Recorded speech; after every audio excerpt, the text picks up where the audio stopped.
ऐसा है क्या? जी तू तो बड़ो गरीब भिखारी हो, हम तो लड़का चाहिए सरकारी हो। मैं शादी भी करूंगी तो सरकारी लड़का से। आय हाय हाय हाय हाय, तू ही चालाक बाड़ू तो हम हूँ पहले ले तो बात आगे बढ़ी बबी। सुन लो का तोरा जैसा लड़के के बाजार पूरा नील हो, जांच पड़ताल में जो बढ़िया न फील होई, सील होई ढील तो बियाह कैंसिल होई। अरे अरे होई ढील तो बियाह कैंसिल होई, सील होई ढील तो बियाह कैंसिल होई, ना मनवा ढील तो बियाह कैंसिल होई। कहाँ जाइबू?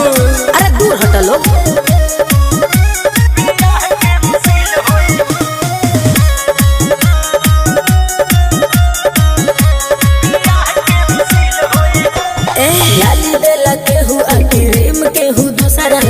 केहू से मोबाइल सिम, केहू दूसरा से भीतर के देला हो सफा बकचोदे बड़ा लो। आइल बाड़े कोए जोगे देके रे, अरे अरे तारे तेहू तो में के रे।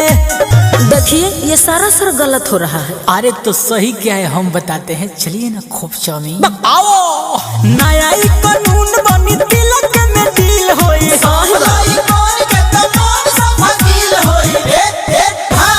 सील होई ढील तो बियाह कैंसिल होई, होई ढील तो बियाह कैंसिल होई, सील होई ढील तो बियाह कैंसिल होई, सील होई ढील तो बियाह कैंसिल होई। अब बोला रे मादा मुँह पूछ दे।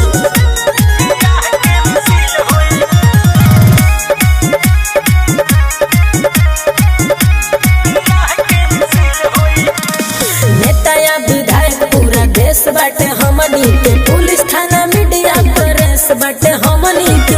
महिला मंडल में तार जीजा जी बाती तो जनहित में जारी बा, ओ बुलेट राजा कोइले तैयारी बा।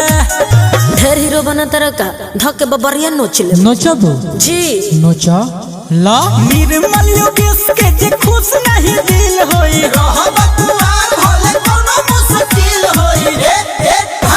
सील होई ढील तो बियाह कैंसिल होई, सील होई ढील तो बियाह कैंसिल होई, सील होई ढील तो बियाह कैंसिल होई, पगलेटे बाड़ो। ढील तो बियाह कैंसिल होई। अरे तोरा ना चिन्हाई